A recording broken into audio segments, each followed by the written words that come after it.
Proceed. Thank you very much. It now explains as to why so many compromises and capitulations were made, leading to a situation where economic power remained in the hands of the white minority, leaving black people with meaningless political power. We can today confirm that it was pure infiltration by forces of darkness. When it was clear President Mandela is not going to make you the first deputy president of the democratically elected South African government in 1994, you threw tantrums and even boycotted his inauguration. The same President Mandela you asked us to celebrate yesterday, you missed the historic moment to do so in 1994 because of personal aggrandizement. Like many people in South Africa, I stood here in this house and said we will give you the benefit of the doubt, believing that the allegations against you of being a collaborator might not be true. I will tell why I'm giving you this personal account. It is necessitated by your activities, actions, and decisions over the past weeks since the electoral defeat of the former liberation movement, which demonstrated clearly that in the battle against neo-apartheid and neo-colonialism, you chose the side of the oppressor like you did in the past, yet pretending to be with us, the oppressed people. Why will the apartheid beneficiaries say that among all black political leaders, you are the only one they can work with, to an extent that you are called a better black with a better accent, and you believe them over us? They call us criminals who must be arrested, whether we have committed any crime or not, because we disagree with them politically, and you believe them over us. Your own brothers and sisters who come from Shawela and Venda with you are today looked down because of you. You have committed to be a representative of the oppressor. The white capitalist establishment is willing to turn a blind eye to even serious allegations of wrongdoing against you, because through you, they believe that they will perpetuate the exploitation of the oppressed class and reverse the gains of the political freedom attained in 1994. It doesn't matter what you say, but we want to state categorically that the coalition between the Democratic Alliance and the former liberation movement is a sellout position typical of collaborators who sacrifice and compromise the struggle against apartheid and colonialism. White minority arrogance has increased under your term of office. You should have seen them yesterday when you were speaking. It was like you are a true Tabaneka Koko Helen Zille. You boldly take these counter-revolutionary and reactionary decisions because you know you have a full protection of white capitalist establishment. All the things you said yesterday are meaningless because they are exactly what you said in the 6 State of the Nation addresses you have given since you became president in 2018. None of the commitments you made during this State of the Nation addresses have been met. You state here that the vision you are operating under is still the National Development Plan Vision 2030, whose targets have never been met and will never be met. The NDP had targeted to create a certain number of jobs, but joblessness has increased. The NDP target was to reduce unemployment by 14% in 2020, but today unemployment is 32.9% and more than 12 million people are jobless. Even if you meet the target tomorrow of achieving 14% unemployment, the fact of the matter is you miss the target here. The NDP target was to reduce poverty from 39% by 2030, but poverty today is more than 50%. More people live on poverty under your presidency than any other period in the past 30 years. The NDP target was 10% of the GDP for infrastructure investment, but between 2010 and 2022, public sector infrastructure investment was not more than 5.8%. The NDP target was to grow the economy by an average of 5.4% for it to be practical to achieve any of the NDP goals. But in the past 10 years, the economy has not grown by more than 2%. Mr. President, yesterday you shocked all of us and will never recover from that shock. You said nothing about international relations while we are living in a world defined by shifting global balance of forces.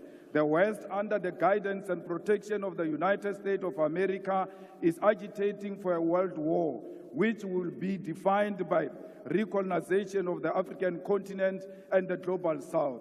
And you never said anything about that. There is an ongoing aggressive war by apartheid Israel over Palestine, and you never said anything about that because your coalition partners are all fanatics of a Zionist apartheid Israel. Shame on you that you said nothing about the genocide committed right in front of us because Ulabaposo. You chose glory over the dying children and women of Palestine because you are scared to offend your coalition partners. President Mandela, a close friend of President Arafat, who you said we must celebrate yesterday, should be turning in his grave. The trade embargo against Cuba is still intact, and despite the fact that Cuba played a role in the struggle against apartheid, you never said anything about that. There is instability in the Democratic Republic of Congo, and South African soldiers are dying in that war, and you never said anything about that. There is a real threat of instability in the entire SADC region, and you never said anything about that. There is loss of life in South Sudan, but you had nothing to say about that. The BRICS Forum has been joined by additional countries such as Saudi Arabia, Ethiopia, Egypt, Argentina, Iran, and United Arab Emirates, and you never said anything about how South Africa should maximize these strategic relations to grow the economy. The North Atlantic Treaty Organization, NATO, is agitating for a world war through its admission of Ukraine into NATO alliance, and you never said anything about that. This is happening while South Africa has discovered strategic oil and gas natural resources, which in itself, Minister Mantashe, is a cause for global security, but your president said nothing about that. Even if the global balance of forces does not matter to you, there is nothing tangible you said about the high levels of crime happening in South Africa. In the past year, South Africa had more than 27,000 murder cases, and you never said anything about that. Are we being handed over to the imperialist takeover as South Africa? Mr. President, there are more than 300,000 students who have passed and attained their certificates, diplomas, and degrees, but all universities and universities of technology, huge amounts of money. We must cancel student debt and introduce free decolonized education now. You claim to have created 2 million jobs through your presidential employment stimulus, but there are no additional 2 million jobs that were created since you took office in 2018. And if you want to argue this point, go and argue with Stats SA. Another issue we need to highlight is that Kusile Power Station added an additional 800 megawatts into national grid 2 weeks ago. You never mentioned anything about that. Instead, you chose to mention 256 megawatts of unreliable energy by independent power producers, which was plugged into the grid in the Northwest Province. This is an evidence that in addition of selling fictional buffaloes at Palapala, you are also a salesperson for independent power producers. These independent power producers were at the center of why South Africa experienced perennial load shedding for years until 2 months before the elections. The land which our people desperately needed for human settlement, agriculture, public service, and business was left in the hands of the oppressors. Our people were told about willing buyer, willing seller, in a situation where violence and genocide were used to learn the dispossession of the Khoi, the San, and all indigenous people of our country. We'll amend Section 25 of the Constitution in our lifetime to allow expropriation of land without compensation. South Africa, our country, is being traded. We, the progressive forces, need to constitute an alternative radical agenda. Let us do everything in our power to rescue our country from being traded on a silver platter.